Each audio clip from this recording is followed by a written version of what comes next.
Oh, there you guys are. Welcome to this edition of the Wild Excursions of Furs, Feathers, and Fangs.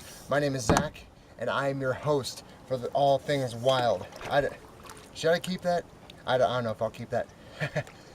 Anyway, I am at my family reunion here in Camp DeSabla, and currently I'm on what is known as the DeSabla Forebay. Now this is a man-made freshwater ecosystem that was made to fuel the DeSabla hydroelectric plant that's just a little bit down the mountain. But just because it's man-made doesn't mean there's not a lot of amazing natural wonders to see. So, shall we explore?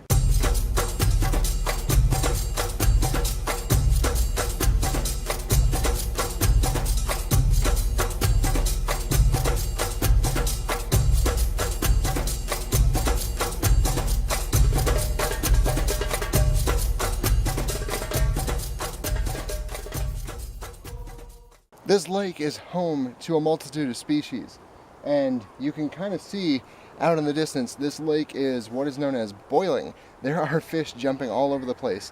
This lake is home to rainbow trout, which are planted by the California Department of Fish and Game, and it's also home to cutthroat trout, which are a little bit rare to come by, and German brown trout, as well as a multitude of waterfowl and species that are supported by the abundance of fish in this lake.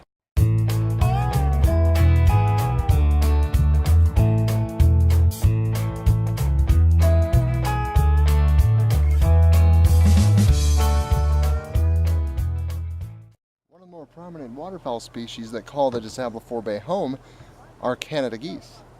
They are migratory waterfowl, and when it starts to get a little bit chillier here, they're going to leave the forebay and travel to lower latitudes in order to get away from the cold. I've never been up here in winter, but from what I understand, it gets a wee bit chilly.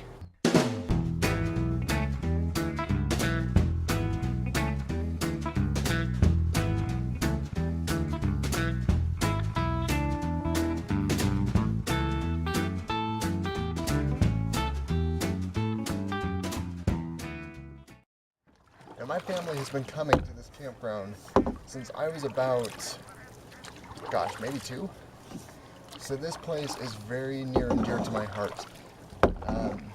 It's a tradition that I'm really happy that I'm able to share with my wife and my new daughter.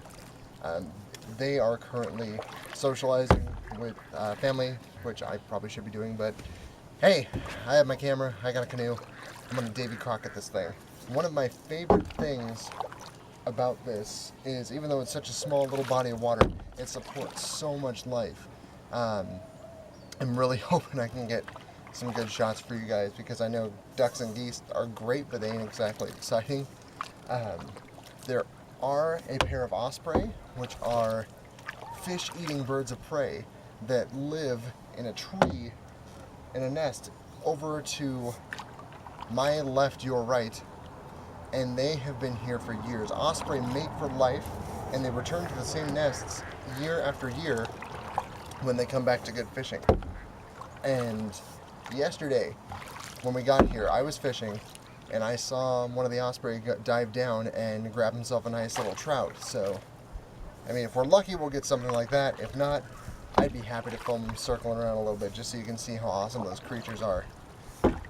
There are also pond turtles that call this lake home, plenty of tree frogs, bullfrogs, various other waterborne microorganisms and invertebrates like caddisflies and unfortunately mosquitoes. If you don't like mosquitoes, they are kind of important, but not everyone's favorite. I agree.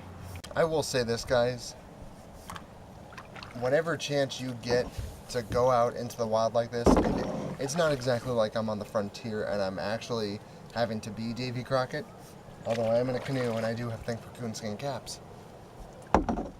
It's so refreshing getting away from modern life, and I think that's a trend more and more people are coming to take part in, is getting away and just being somewhere where things are simpler.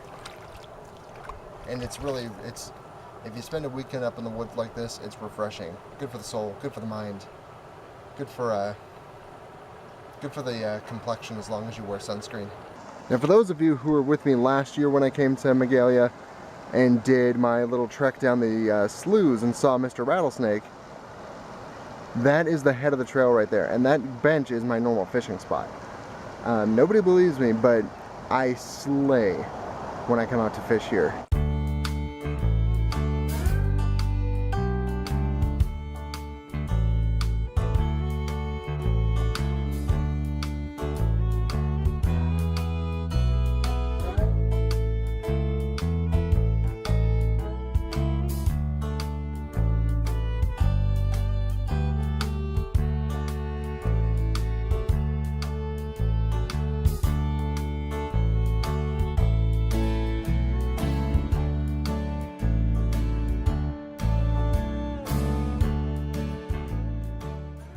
In addition to all of the aquatic wildlife that live here and all the waterfowl, these woods are also home to mule deer, foxes, coyotes, black bears, and rumor has it there have been some bears messing with our campsite here, so hopefully we won't run into any of them.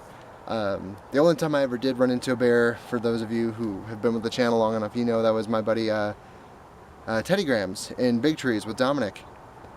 And it was an awesome experience. Seeing a bear like that, something so powerful. But just if you guys are out in the wilderness and you run into something like that, a bear, mountain lion, and there are those up here too, just remember, you have to respect that kind of animal. The power that it has, the power that it has potentially to end a life. And just do your thing. Let him do his thing. Let you do your thing. And don't aggravate the animal. Remain calm. And 9 times out of 10, you're gonna walk away from it. Stay tuned to the channel though, because I am playing around with the idea of having a kind of tutorial of what to do if you do run into, say, a bear, a mountain lion, a wild boar, that could potentially save a life. Now, I'm still toying around with that. I'm going to get together with Dominic, maybe Sebastian, but we'll have it up for you guys. Sound good? Sounds good. Alright folks, that's going to be it. I'm going to get off the lake here. It's not exactly sunny, it's more overcast, but that makes it worse for the UV index, and I don't want to turn into a tomato out here. So I'm going to pull the old ship back into port, as it were, and I'm going to wrap up this wild excursion of the DeSabla Forebay. If you liked it, be sure to give it a big thumbs up, share it with your friends, leave comments down in the comment section below. Subscribe to the channel for new content. What else? Follow us on Facebook at facebook.com/furs-feathers-fangs. As always, thank you so much for joining me. I really appreciate the support that I get from you guys. What else? I'm missing something. Oh yeah, have a wild day, everyone.